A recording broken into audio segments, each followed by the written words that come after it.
biasanya kita selalu terhubung dengan reporter Tribun Timur yang saat ini sedang bertugas. Dan sekarang saya sudah terhubung dengan Muhammad Fadli Ali, reporter Tribun Timur yang bertugas di Kota Makassar. Fadli akan melaporkan terkait sidang lanjutan Nurdin Abdullah, JPU KPK hadirkan pegawai ukur BPN Maros. Kira-kira seperti apa informasi lengkapnya? Langsung saja Fadli Ali, laporan Anda. Ya, terima kasih rekan Sukma di studio mini Tribun Timur.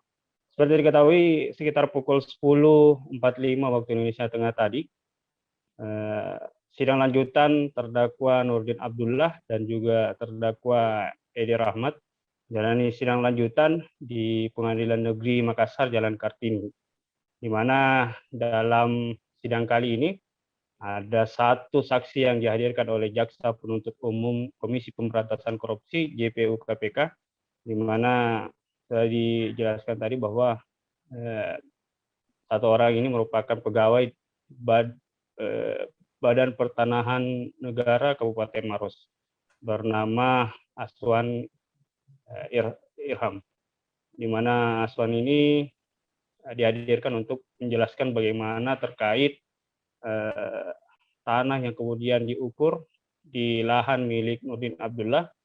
Nah, tidak hanya lahan saja, tetapi masjid yang berdiri di lahan tersebut juga diukur oleh Aswan bersama tim BPN Maros, di mana jaksa menghadirkan ini selain mengetahui di mana lokasi atau titik koordinat dari masjid dan lahan milik NA tersebut, juga untuk mengetahui tanah yang masjid berdiri di lahan milik NA atau juga milik warga sekitar. Ternyata dari hasil pengambilan keterangan atau fakta persidangan, di mana saksi mengatakan masjid itu berdiri di atas lahan milik Nurdin Abdullah dan milik salah satu warga.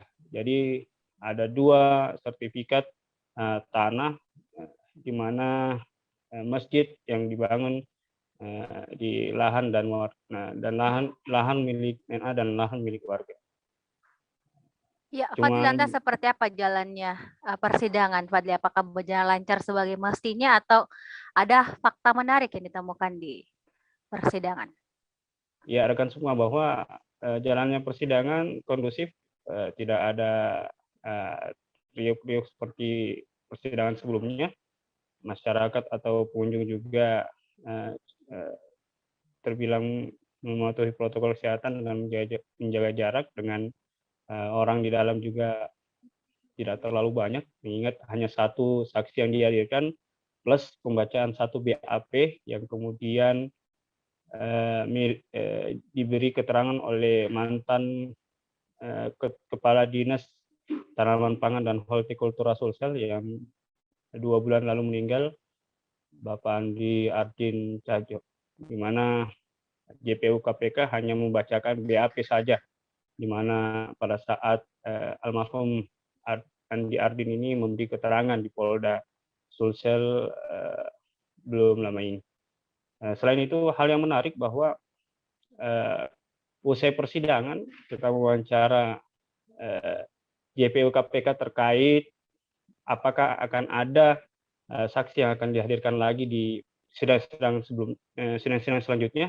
JPU KPK yang diwakili oleh Siswan Dono ini mengatakan bahwa saksi untuk dimintai keterangan melalui JPU KPK sudah habis, dan berarti babak baru lagi akan bergulir pada sidang selanjutnya akan digelar Rabu mendatang, di mana penasihat hukum dari Nurdin Abdullah diberi kesempatan untuk menghadirkan saksi untuk meringankan Nurdin Abdullah, di mana rencananya ada 4 saksi yang akan dihadirkan plus 1 saksi ahli yang akan dihadirkan oleh penasihat hukum dari Nurdin Abdullah. Selain itu, keesokan harinya, hari Kamis mendatang, giliran dari penasihat hukum dari Edi Rahmat yang akan membawa saksi yang meringankan Edi Rahmat. Seperti itu, rekan. Baik, Fadli, kami menunggu informasi terbaru lainnya terkait persidangan Nurdin Abdullah.